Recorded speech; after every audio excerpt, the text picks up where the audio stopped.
Evening or watching the video, welcome to the Fierce Foods Academy. We are back online and I'm getting all sorts of good vibes, Lexi, because we pioneered doing these classes online with you and Andrew when the pandemic hit. And we got this app like 6 months after that. So, I mean, we were doing these online for that whole time.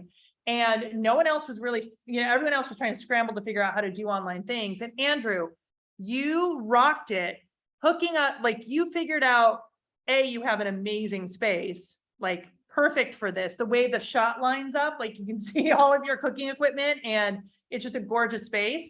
But B, you figured out how to do all the shots and how to get it done, get it in Zoom. And so I'm getting all these good feelings being back here with you both again, because those are some of my favorite memories. And I'm here in Savannah and I love being able to tune in with you two. The second thing I want to say is the Andrew and Lexi show is like my favorite show. Like you two could just have a YouTube show. I have been in multiple locations, like in the car with friends or like traveling or whatever. And where my friends are listening in and like, they're so good.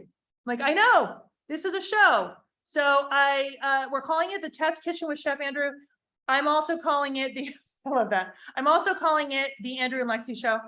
I'm just going to sit back and enjoy because you two, between the culinary skills and the nutrition knowledge, the mad info being passed here, it is just a super fun time.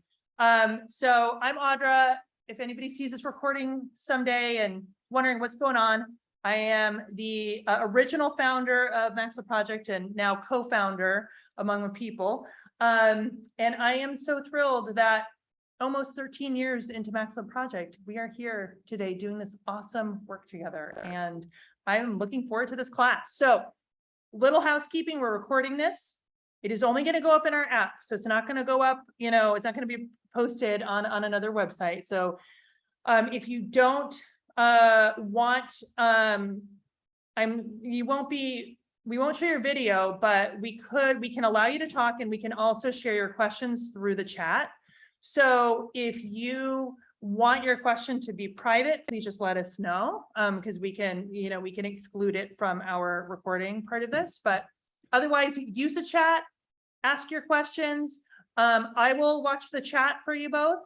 So you can just kind of converse and then I will raise my hand, Lexi, when I've got a question to share with you. Does that sound good? Sounds great. All right. Great. I'm going to turn it over to you two. Thank you so much. Andrew and I could not be more excited. Sorry, Andrew, I didn't mean to. That's okay. Welcome to Southern California, everybody. If you're not already here, welcome Savannah and other parts of the country. Yeah, I love that shout out. Andrew, I also love the fact that your apron is taking up this like sunshine vibe throughout the entire camera there. So you got the panels of the wood coming out like the rays of sunshine there. That's fun. But we both, Andrew and I, wanted to say how much we appreciate the ability to have this platform because of everything that Max Love has done for it. And so to promote that idea of food as medicine, we are incredibly jazzed. We are excited to be back, Andrew and I, in this space again. Being able to do this on Zoom gives us an opportunity to spread it outward, to let the whole United States, international, whatever, join with us. And that is a huge opportunity as well. And so I'm Lexi Hall. I'm a clinical dietitian. I am a private practice dietitian, but most of all, I am a food as medicine dietitian. So that's what this show is all about. And we also wanted to do kind of a neat twist on this because it's going to be called as well, Test Kitchen with AJ. Andrew Johnson, as Audra alluded to. And we really want your questions. We really want your comments. We want this to be about you. And so if there's something that you really want to learn about, let us know and we'll research it and come up with some answers for you. But we have hoped to bring you a lot of inspiration through this process and we want to do it collaboratively. So we're excited to cook what today? And let me give you a chance to introduce yourself. My name is Andrew. I am Lexi's business partner and culinary medicine chef for Max Love. And we're here in Southern California and we do the Fierce Foods Academy for Max Love Project. and we cook outside, and we cook to thrive, and we do all these things, and we built this cookbook, and now we're kind of like going through and hitting the the strides of our the A sides of the cookbook.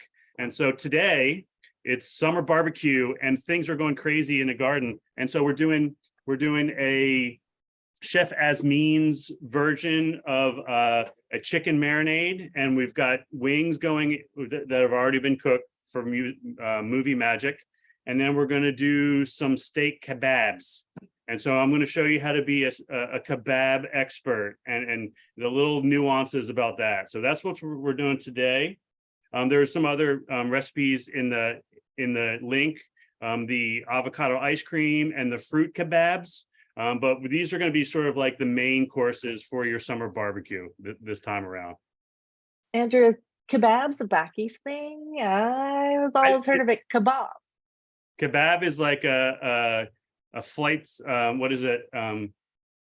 Fly the Conchords. If you ever watch that show, it's sort of a show reference. Ah, got it. Okay. All right. So these, I wanted to give everybody the page numbers of the cookbook as far as these recipes are concerned.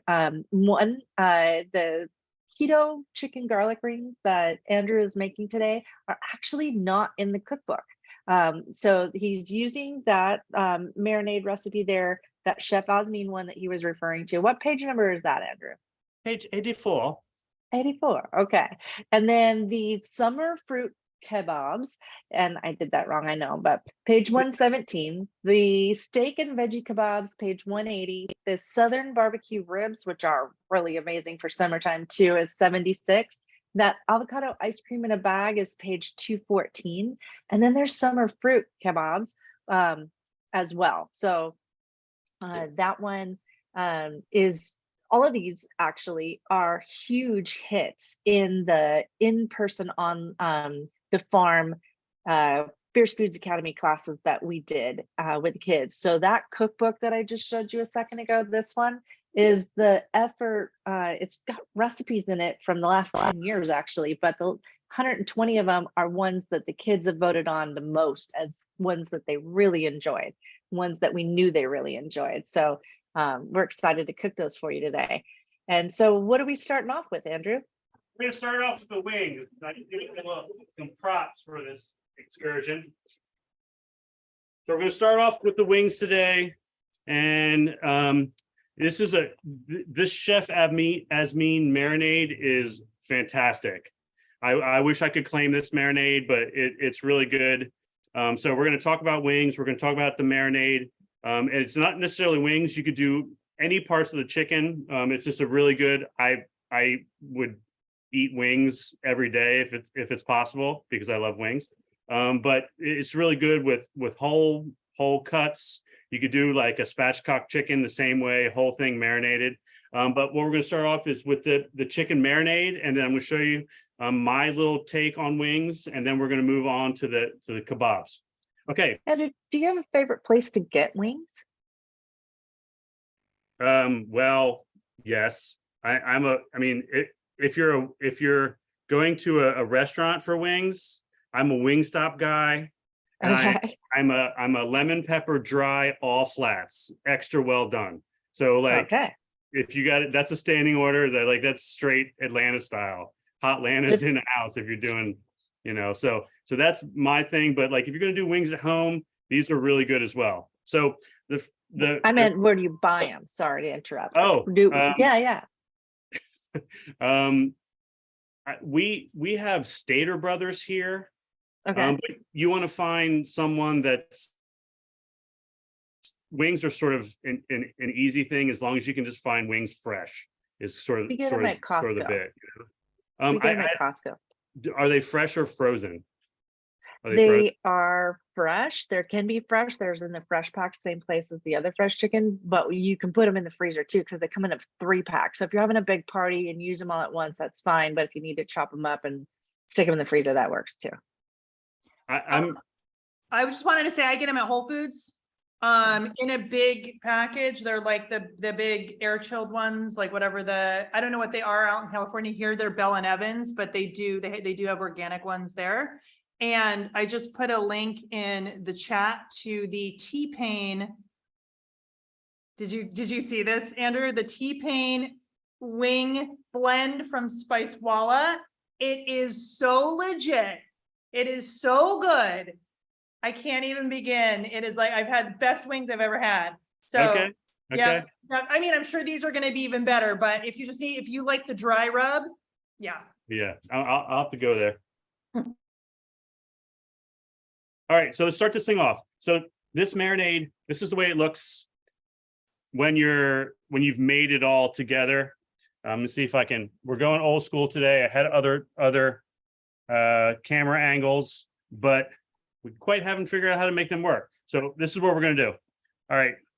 So I've got this marinade is sambal, which sambal right now is you can't find it. So let me get my original bottle.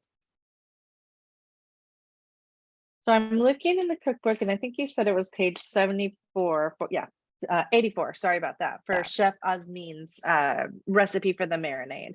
And so I'm looking up that here, and most of these ingredients seem pretty, accessible to most people. But the sambal elek, would you say that's in every grocery store? It is. So this is from the maker of the original sriracha, which is here in Southern California. And I've had this in the fridge for a while, but they stopped manufacturing this year.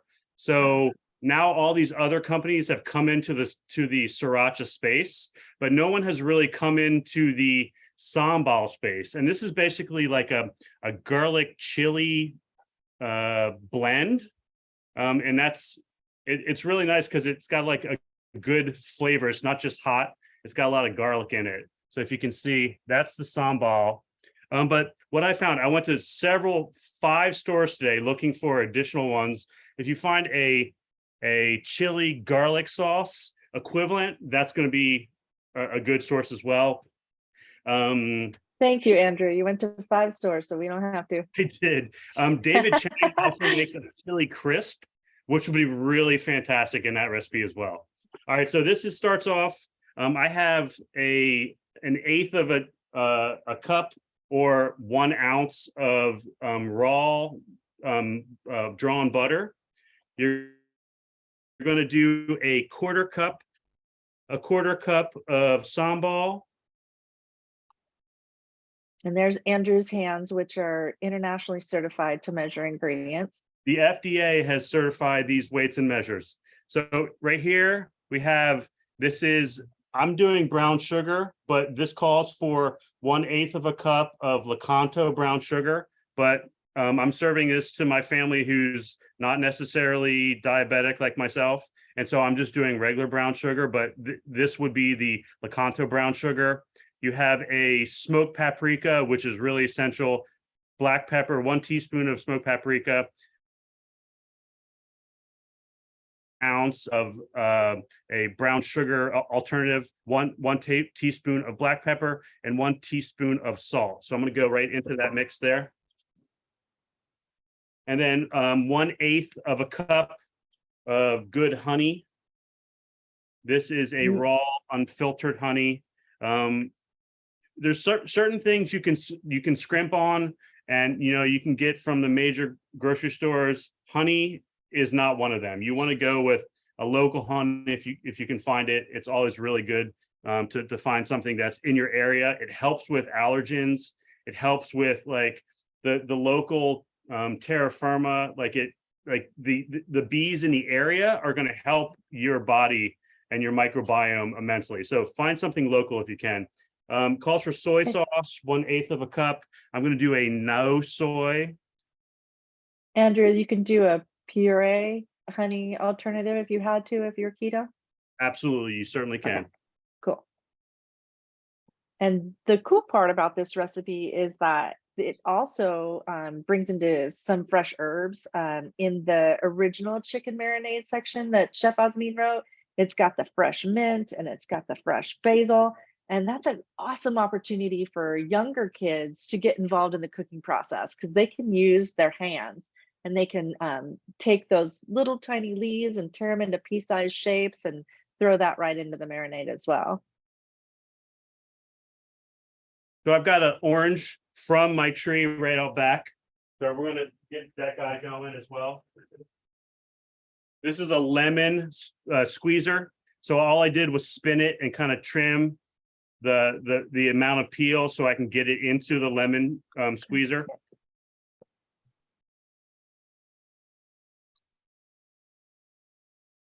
One thing that's cool about the lemon that Andrew's using in there as well is that lemon contains something called a flavonoid. And that flavonoid is the super cool ingredient that will neutralize when Andrew puts this on the grill and he chars it is going to have some problematic ingredients that can actually become carcinogenic. But the flavonoids that's in these citruses, they actually do this really cool thing and neutralize. The charred bits are called HCAs for short, or heterocyclic amines, and they're dangerous. But you can neutralize that by putting a little bit of citrus in your marinade. So that's as easy as this marinade is. It's just a couple ingredients. It's ready to go from there. And another thing I would like to talk about, we're going to do these wings in the oven, the bake version. And if you don't have one of these guys, I would certainly recommend one of these guys. It's called a silicone pad or a sill pad. This will game change this will level up your wings. I have one specifically for wings, and then I have one. This is the one I save for baking things that are like sweet. One is just gnarly. I'm going to pull it out of the oven. You're going to see it. It's just destroyed. But what happens is, so now you're going to take this marinade and you're going to toss it with the wings, and you can like set it up 24 hours in advance. I mean, you could do it in advance and then basically load it onto the sheet pan. And what happens with this is that all that, like the connective tissue in the wings, the skin and the schmaltz gets into this thing. And then it like, if you do parchment, it's not going to do the same thing. It gets like, if you do just oil, salt and pepper, you're going to get this like layer, like the skin layer that kind of goes down and spreads out, and you can pull it off the sill pad and you're going to have this like shiny skin bit on the top. That's like the best crunchy bit ever. So that's the move. All right. So I'm going to pull this thing out of the oven. You're going to see what it looks like. So one of the other cool things is that different countries are known for different spices. And so you can absolutely tailor make this chicken wing to whatever kind of taste that you like. You can go for more paprika. If you're from some of the South American countries, you can go the sambal ilek. Is that Asian, Andrew, or is that Hispanic? Do you know? I believe it's Vietnamese. Vietnamese, very cool. Okay. And so is, you can highlight any one of those that you want to in these different mixtures that are used for marinades. yeah, it's Asian in nature. I'm speaking out of turn, but it's from Huang Foods, but couple companies make it, but it's not, they haven't spread the space like sriracha right now. Yeah. Prince said it's Indonesian. Indonesia. Thank you, Prince. Appreciate it. So here's the beautiful wings. These, because of the sugar, they've got nice and a dark caramel. I like my wings well done. And so this is my style. This went in the oven. My oven is an outdoor pizza oven. It has no temperature on it. It's either hot as hell or not on at all. So these are about 40 minutes in the oven. And then I'm going to take them off here. We're going to finish these guys. For a regular oven, in your recipe that we post online, it's 350 for 20 to 25 minutes. And then like Andrew said, if you like it really done, he's also got a range on that recipe, 350 to 400 for 20 to 25 minutes. And then turn And if you're using much larger parts of a chicken, then you can kick up that cooking time to 35 to 40 minutes. Absolutely. These guys look fantastic.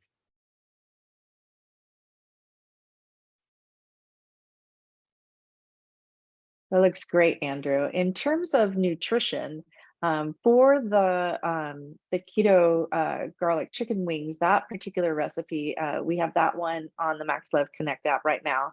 And that's using the orange, it's using the sambal elec, it's using the canto. That one did account for regular honey in there, but you can kick the carbs down again, like I said, lower if you need it. And then salt and pepper. So it was a simpler version of this one. It's 340 calories for a 4-ounce serving and a net carb of just 9 grams. And that was including the honey. You can kick that down to about 5 by taking the honey out if you need to. And there goes those fresh herbs. Of course. Only way to finish something is with like a good amount of fresh herbs. And you're packing additional nutrition in with that too. I just love it. So there are your summer wings. All right. Thank you so much, Andrew. It looks awesome. Really awesome. I love that color that you've got on there. Do you think that color is better achieved by like a 400-degree oven for a regular oven? Hot, yes. Yeah. Do you think higher than that? 400 is good. You could do, if you're paying attention to it, you can go as high as like 425, 450. This oven is probably close to 500 degrees, but I also I kind of go by touch. So you just want to, be familiar with your oven and know your home environment, and then work, on your home turf. But see that right there, that color right there, and this one over here, that one there, that is the thing that I was telling you about, like that it is sealed to the bottom, and then we pull it off, it comes up with this like stained glass of chicken skin, and it's just like you can splay it off the top, and it's just fantastic. And that is beautiful, but also problematic. So include those citruses on your marinade and you'll neutralize that. They're all in there. All right. All right. So you want to move on? Yeah, and if anybody has any questions for us, even if you're listening to this recording later and you come up with a question, put it in the Max Love Connect, and we can go back and answer it. Tag me, tag Andrew, and we love to answer questions. We want this to be about you. Okay, so what's next up for us? We are going into kebab land. Okay. Summer kebab land. So I've done these up in advance. Just a couple. I would make the marinade, and I would do all these, and I would load the marinade onto these in advance, and then have this ready to go. But I wanted to show you the marinade separately. So we're doing movie magic. I have the kebabs ready to go on the grill, and then we're going to kind of coat them in marinade, but they could go a couple hours in advance as well with the marinade. And that's sort of like the move. The move is get as much marinated flavor on as possible. So we're now on page 80 of the Fierce Foods Kitchen cookbook. And that is Lexi's steak kebab recipe right there. And I've got some tips and tricks that maybe not included in the recipe that you're going to be wanting to tune in for this one here. And we're so appreciative of Ann Watson photos. I just wanted to give a shout out real quick to Ann Watson, because her photography is just beyond gorgeous, and it makes you want to literally take this kebab off the plate, off the picture, and chow it. So thank you again, Ann Watson, for these gorgeous photos. Okay, so first thing, you always want to have your skewers soaked. You can soak them overnight. I put them in these cups. I flip it over top. They've been here all day, so I got them soaking. That's going to keep them from burning on the grill. So that's a good tip. Second tip: when you're making these kebabs, there is a sequence of order which is important, in my opinion. It may not be important to you, but I find it to be very important. So I got 5 done. We're gonna make another one, so we can get it on the grill. I always find when you're doing kebabs, you want something, the anchor at the end of the kebab stick needs to be an onion or something hearty like the zucchini. All right. So the first thing that goes on is your onion. Also, if you are sort of methodical like myself, I have these ingredients list around the bowl in the order in which I'm going to pick them up.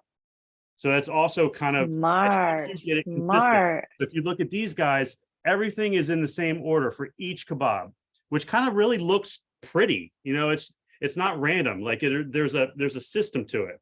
Okay, so first thing I did, onion. Second thing I do is steak, because you have aromatics in the onion, and then you go into the steak. You also want to make sure you're cutting everything the exact same size. That will help with even cooking when you get it on the grill. The next thing, and here's the pro tip, the pineapple. The pineapple itself is not only a sweet element, but the pineapple has these enzymes that break down meat and it makes it super tender. When you get a lot of things in Hawaiian cooking with pork, with pineapple, because it completely breaks down the proteins and makes it super soft. So you got aromatic, you got meat, you got pineapple, and then I went pepper, because that just seems logical. Then I went zucchini. I got these yellow gold bar squash from my garden. Then I went mushroom, and then I replicated that again in the same order. You can always go whatever makes you happy. This is just about making your family happy, making you happy with food. Another thing to do, which is really cool when you're doing this, is actually do all skewers of single items, because then when you put it on the table, like you have like 4 skewers of meat, and you have 4 skewers of like cherry tomatoes or all mushrooms or all zucchini, like then you're cooking them individually and they look fantastic. So you could do just skewers of single items, or you can do this where it's going to be an individual portion. So I've got a red pepper. Now I'm going into orange pepper, because everybody, we eat with our eyes and we eat with colors. And then I'm going to top it off with another mushroom. So there is my kebab, but I mean, sky's the limit. You kebab the way you kebab. All right. Now we're going to move on to the marinade.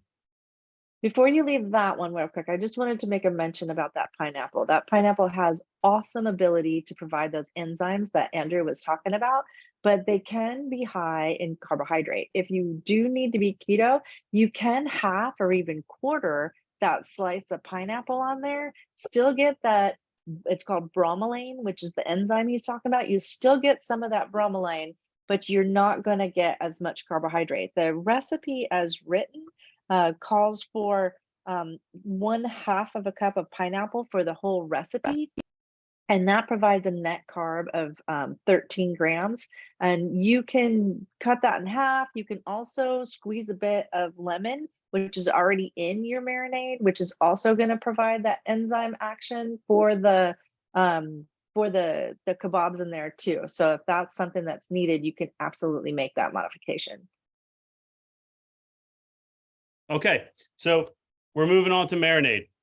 So in this jar, I'm going to do everything in jars. It's easy. If you don't use it all, you put a lid on it, you put it in the refrigerator, you label with the date and the ingredients, and you got it for a couple weeks. All right, so we got a couple cloves of garlic in there. A little bit of, I'm not using Dijon for this one, but I'm going to use a little stone ground mustard, and it calls for 2 tablespoons of Dijon. All right, so that's that.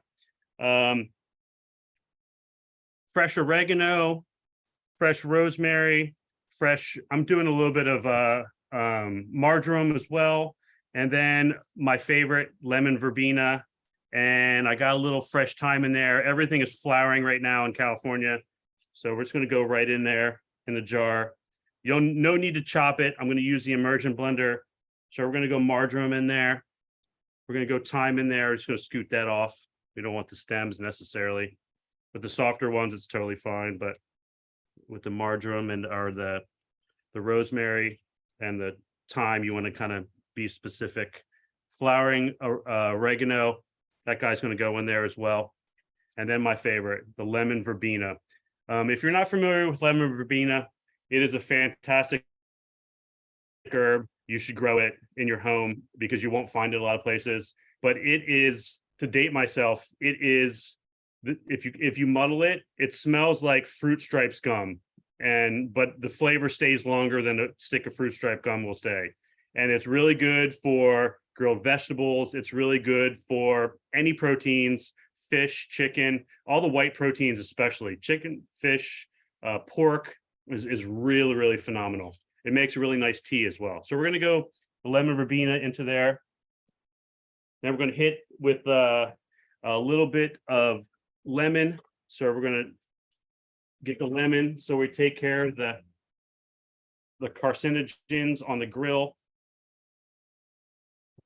This is a Meyer lemon from my house, about 20 feet from where we're standing. And all the herbs are about 10 feet from where I'm standing. And I must say that lemon verbena is such an easy herb to grow, even for those people that don't have a green thumb. They're really hard to kill. They're really hard to kill. I have mine just flops over all over the place, and I forget to water it half the time, and it still is alive and still providing me that awesomeness for the marinades.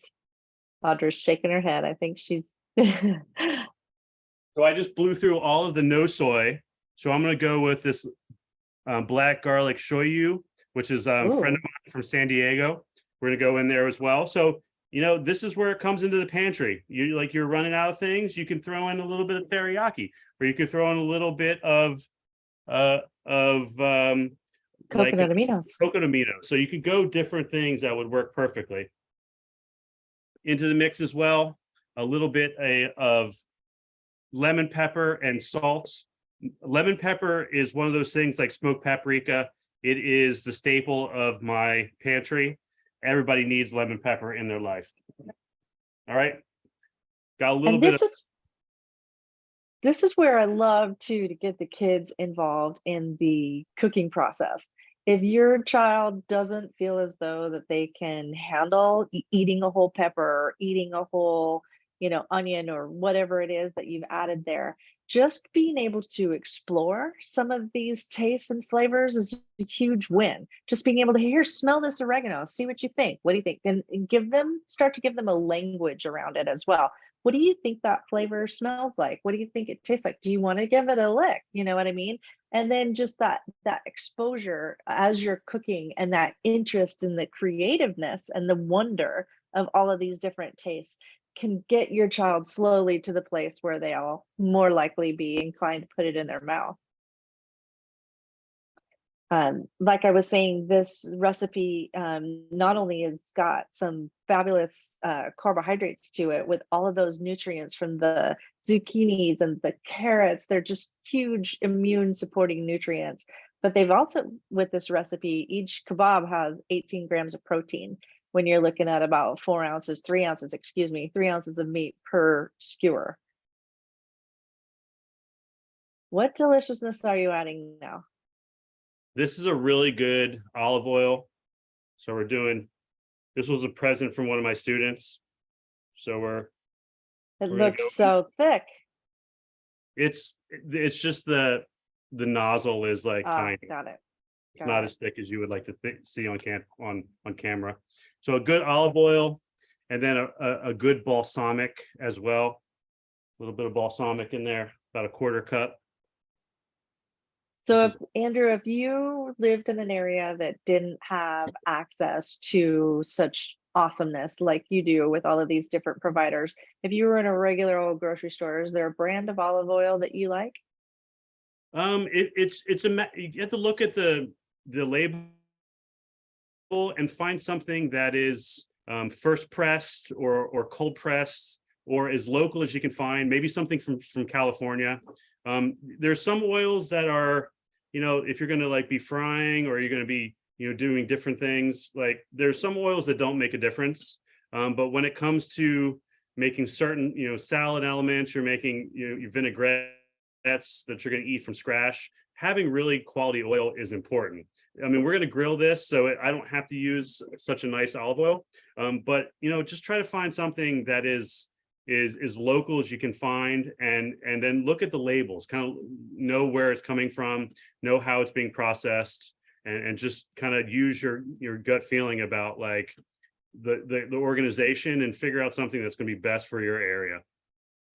I went to a seminar that was put on by UC Davis talking about olive oil, and they have an olive oil field there.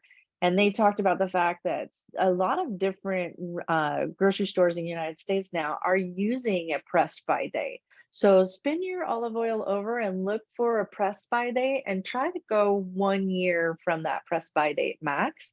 Trader Joe's started doing that for their own brand of olive oil, and it's actually pretty economical. So there, a lot of people do have a Trader Joe's in their area, and that's an economical one that has a good press by date in it as well. Oh, and Audra was saying that you've got one there in Savannah too. All right, so I got all this stuff in here. I have this fancy cordless immersion blender. You could just chop up the herbs and throw it all in together, or you could just get an immersion blender and just go to town on it. So that's what I'm going to do. Looking good, beautiful color there. And so this will, you can soak it for 2 to 4 hours. Overnight's even better. But when you're putting a lot of vinegar or acids in a recipe with some of your more tender meats, like your fish or your chicken, you probably don't need to marinate it quite as long as, say, a steak kebab, just because it starts to break down the vegetables and the steak if you go a lot longer. How long would you go for a chicken, Andrew? For a marinade? Yeah. Chicken is pretty sturdy. You could do 24 hours with chicken. You could. Okay. Yeah. All right. You'll be just fine. Like if you're talking about fish or seafood of some sort, it's not as much, but chicken, you can 24 hours is pretty good. But like this one, we didn't do anything, and I'm going to serve this to my family here in a minute. So it's do what you can, and if you run out of time, just adjust. All right, Hey, so I was going to ask about the chicken marinating. If you were going to marinate it for 24 hours, I'm assuming you wouldn't marinate it with the vegetables. You'd marinate the chicken cubes separately. Is that correct? Absolutely, yes. So that is a good point. So you would want to have everything sort of identified separately, and then marinate the chicken. The vegetables wouldn't need to go as long, but you could certainly have everything in individual bowls, and as you're assembling, have everything going from there. Yeah, that sounds delicious. I can just smell that from here. So there it is. That's what we're working with, and we're gonna take that guy right onto the grill. I'm gonna show you what the grill looks like. Something that's pretty cool about summer cooking is the grill itself just takes that heat from the inside of the house, and it puts it outside. And so it can save on heating bills, but it also provides that kind of cool balance of summer vegetables and fruits and lean proteins and awesome meats and things like that, that really should form the bulk of your plate anyway. And so that's the beauty of these summer grilling nights, that you can have a meal that you put together in minutes that's this great balance of carbs, protein, and fat. It's awesome. So my grill has the benefit of this sort of lip in the front. So all this stainless steel right here. What I'm going to do is I'm going to take these, I'm going to find the hottest spot, and I'm going to go right onto this where the stick, the handle part, is off the grill itself, right? So that's the move for me. I'm going to go over here to this guy. There's 1, 2, 3 burners. I'm going to go in the gap where I get the fire, the fuego. I'm going to get as hot as I can get it in there. Another thing that's kind of cool about grilling is that with grilling, your meat is usually cut up often or in a form that makes cooking fairly quick. And when you cook over a shorter period of time, you tend to preserve some of those B vitamins that might get destroyed, like riboflavin and thiamine, in a longer, slower cooking time. So that's another benefit to grilling too. The steak that I use for this, I use my favorite cut for these is it calls for ribeye or a New York strip. And I would definitely recommend a New York strip for kebabs, because it has a good amount of marbling, but it doesn't have those large swaths patches of fat like a ribeye would have, which is delicious when you're eating a whole steak. But for this instance, like a more consistent cut where the marbling is intact is really nice. And the New York strip is the move, because you can cut the outside fat off it, cut it long ways, and then you cut it into like a 1-inch cube, and you get so many out of a single steak. So that's the move. So if you don't have this bar that I have, what you can do is you can take some foil and fold it up a couple times and make about the width of that the wood handle, the bamboo handle, about 2.5, 3 inches, and fold it a couple times and lay that across your grill. And then you have this space where the handles would go. And so then you can keep it from burning, because it really, you're gonna burn the tip off, and that's okay. But you want to keep a clean handle so you're not getting your family's fingers all blackened by the grill when it comes down to what's finished, when it's looking like. So that's what we're working at right now. I like my steaks rare, but I live with a family who likes their meat not rare. So I'm going to kind of do a little bit of both on this instance. The recipe is calling for 2 to 3 minutes per side before turning it over and cooking it for another 2 to 3 minutes. Would you go longer than 3 minutes for your well done? Probably a little bit. Yeah. Okay. The grill, there's no exact, because everybody's grill is slightly different, depending on the ambient temperature outside, depending on the grill that you have, depending on what's going on, what you like. Kind of have to play it by ear. It's a good basis to just know how you like the food, and the hot spots of your grill, and know what goes well. So it's a matter of muscle memory, and keep working with it to figure out how it goes. It's not always going to come out perfect, but hey, I mean, cooking on open fire a lot of times it's inconsistent. So you got to kind of work with the grill to figure out what works best in your scenario. My family likes to skewer into rosemary sticks, and we just go out in the garden and get some but they can be really frustrating to skewer, because they're definitely don't have the stiffness that a lot of times, unless you've got a big old bush with a very rigid stem. But using the fattest end of the rosemary stick and then starting your skewer that way is one way to get it on there. But it's when you use a rosemary stem, if you don't have a super stiff stem, by using some of those stainless steel baskets on the grill itself, you'll be able to lock your kebab in, and then just literally flip it over when you're going to the other side and flipping all of them at once. And then you've also got, wooden handles or stainless steel handles or rubber handles on those stainless steel. They look like a fish fry basket, and that'll help you with that stem issue that Andrew's talking about as well. We do kebabs a lot. So easy, so quick, no cleanup, and they're done in minutes, and everybody has some part of them that they love. They're so quick. I don't know if I agree with you, so quick. But it's something that everybody can do, so that the kids can gather around and help you skewer, and then yeah. But it's like a caterer's nightmare. Kebabs are a caterer's nightmare. I want chicken skewers for 350 people. Okay, I'll start next Thursday. I'm talking 12. It's a month and a half from now. So kebabs are, they're great, but let's agree to disagree. They're not quick. When it comes to not for 300. Not for 300. Yeah.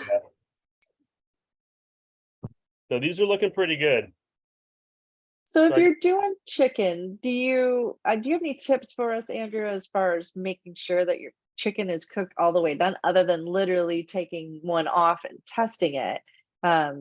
Do you ever use a meat thermometer with such a skinny spot on there, or how do you tell that your chicken's done without taking it off? You could do a thermometer. I mean, it's not gonna, you just want to make sure you put into the thickest part, but Yeah. it's such a small, quick environment that Yeah. you should get familiar with how your grill responds, but you certainly Okay. can hit it with a stem thermometer and just make sure the poultry is up to 165, and then you would be perfectly fine by identifying it that way. And then a consistent cut, like you said, will make sure every place is the same. And then also cutting them in half inch cubes. Well, would you say half inch or 1 inch cubes for your chicken? It just really matters. Everything needs to be the same size. So Consistent. Okay. yeah, so I find about a 1 inch cube. You got mushrooms, they're about like they're baby bellas, so they're about the same size. Then onions and the peppers and the pineapple, they're all about the same size. So it's really just about consistency. All right. Well, if anybody's got their cookbooks in front of them, I think personally that the summer fruit kebabs with the little bit of hit of paprika on the end of them would go so good with the steak and and kebab recipe. That there is. Oh, I thought I had there they are. You can see that there's the kebab recipe there on that. I got to take my screensaver off, but the summer fruit kebabs are cool because you can use any combination of fruit that's out there and available to you. In the recipe that we had, it was watermelon, cantaloupe, jicama, and cucumber. But if you wanted to use stone fruit or you wanted to use cherries even, you could literally put any fruit you want on there, and then just sprinkling it with some lemon. This would go fabulous with those. That looks so good. I love watching the steam come off of them. Oh yeah, looking pretty good. Nice Looking char. really good. Yeah, delicious. And then that zing from that marinade, yum, yum, yum. And I saved all the marinade on the side. So you could save some what you can do is make sure you pour some into a little bowl that you're not cross-contaminating with your brush going into the raw steak. If you're doing chicken, it's a lot different. Steak, not so much, but if you're using chicken, you want to make sure you're pouring the marinade into a little bowl and you're using a brush from that. And then you have the rest of the barbecue sauce or the marinade that you're using. You can have that for dipping for later, as long as you haven't cross-contaminated it. So it's just a matter of working safely in the kitchen and not creating an environment that's going to be hazardous.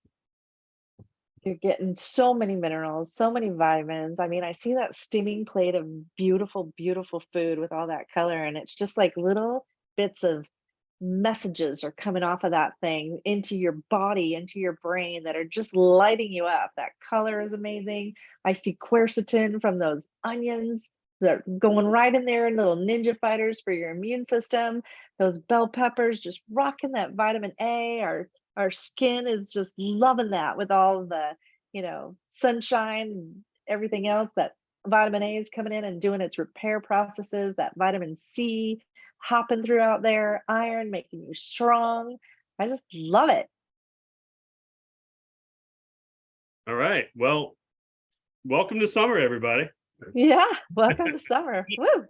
Eat like it's summer, because I mean it only comes around once a year.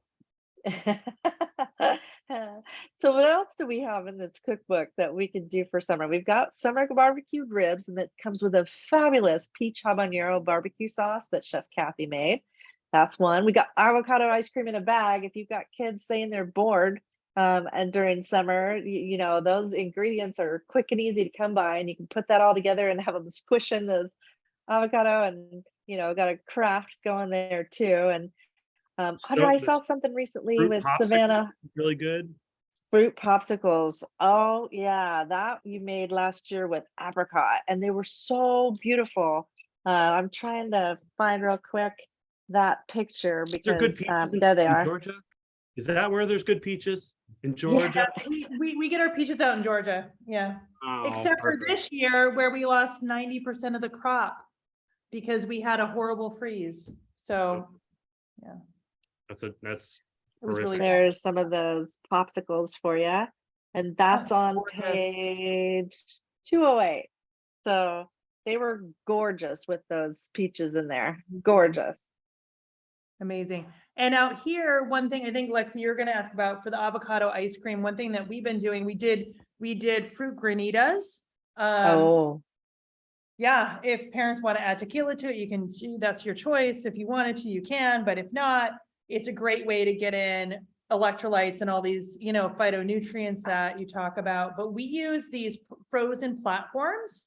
I don't know what to call it. They're like frozen trays, right? They have coolant in them. I saw that on your Facebook. Yeah, and so you basically, it's like a cold stone situation. And so you can pour your whatever it is. We did ice cream, we did cottage cheese ice cream, and we did the fruit mix. And you push it around and scrape it and roll it and kind of have a really fun tactile experience. Faux cold stone. It's pretty cool. Love So it. Love it's it. like a home version of an anti-griddle. Yeah, exactly. Fantastic. That's great. Exactly, like that, and that's what it makes me feel. It was like, I was like, no, you make it the way you make an omelet. It's exactly the same thing, but it's cold. Yeah, it's awesome. So maybe we'll get some of those for California too, because it's super fun. It sounds All great. right. Yeah, yep. So we'd Oh. love to hear from you. Like we said, we'd love to have your questions. We'd love to have what you're interested in. We thought it would be fun sometime as well to ask the kids to come up with some ingredients and throw them out to Andrew in advance, give him a couple weeks to put Ooh. something together of something that they would Love like that to see. idea. And so we would definitely like to throw that out there for August, and we're rolling out some new stuff we'd like to try out on you in August as well. So please tune in. That one is August 20th, I believe. I'm checking it out right now just to make Refrigerator sure. challenge. August 20th, Challenge 5 Chef p.m. Andrew. Yeah. I'm on Yeah. it. So we need to do a couple, a little bit of time in advance, but you tell me what's in your refrigerator or your pantry, and you want me to make some crazy stuff with it, and we can I'll rise to the challenge. I want to hear All from right. you. I want to hear. What's coming up for me is that I've been making all kinds of stuff with cottage cheese. Okay. Oh, yeah. Fun times. We have a couple of things in the chat. Let me see. Let me just dig back to make sure. It looks like it's all me. Yeah, Prince says almost like Chopped. Exactly. I think that would be Yes. so fun to have Chef Andrew on Chopped, and then Lexi's responding in the moment with her nutrition knowledge. Lexi, Chopped with a little bit of advance notice, so you don't have to run out and go to the grocery store in the middle of the taping. Yeah, totally. Lexi, what do you think of Yukon syrup as an alternative to honey? I've been seeing that, it's could be potentially lower glycemic than agave. But there's a lot of confusing information out there on that. So I thought I might ask you. Yeah, there is. It can be potentially less glycemic. When we're talking about a glycemic index, what Audra meant by that is that there are some foods that can produce a higher blood sugar response in you, and some foods that can produce a lower. So if we're thinking about table sugar, that can produce a higher response. When we're thinking about something like a fruit that comes with a lot of fiber in it, fiber is something that your body works on, and it feeds your good gut bugs, but it doesn't raise your blood sugar. And so when you're doing some of these alternative sweeteners that have a little bit more fiber content, but also have other parts that the body can work on, then you don't get this mad, crazy rush of blood sugar out there. And that's the idea behind the Yukon syrup. And it's also the idea behind some other products like coconut sugar, is that they have a little bit lower glycemic index than straight up table sugar that's really refined, and just the body can process it super quick and turn it into a blood sugar that just raises your blood sugar really fast. Yeah, so I hear good things about Yukon syrup as well, in terms of, when we think about the overall idea of sweetening our food, We do want to be careful that we don't try to sweeten everything, because the more your mouth gets a taste for sugar, the more it desires sugar.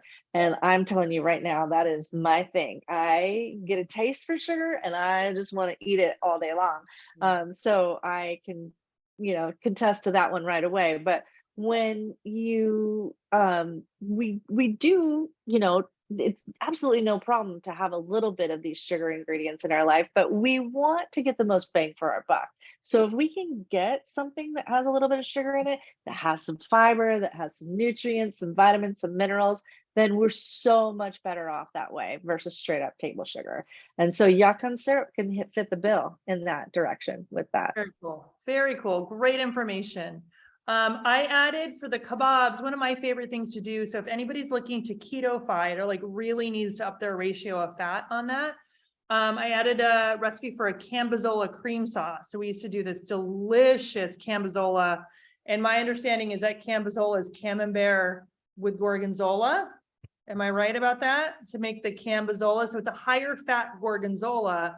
And then there's added heavy whipping cream. So it's super flavorful, but like very fatty. So it's a really great way to up that fat for anyone who needs it. And then we got a request.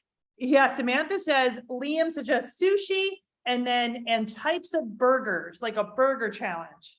I love both of those questions. I love both of those too. We make a lamb Greek tzatziki burger, and we make a turkey with mozzarella, spinach, mushroom burger. But there's so many different beef burgers out there that I love the umami ones where you throw in a little bit more of the sushi type stuff. But as far as the sushi question, we've got cucumber sushi in the cookbook that'll rock your world. I'm looking for the page number right now, but what do you think about sushi, Andrew? I love it. And it doesn't have to be raw fish. If that's an issue for our challenged individials, I'm compromised. It could be barbecue chicken sushi. Like we could, you could do a roll with sushi rice and barbecue chicken and avocado and cucumbers and a bunch of different sauces.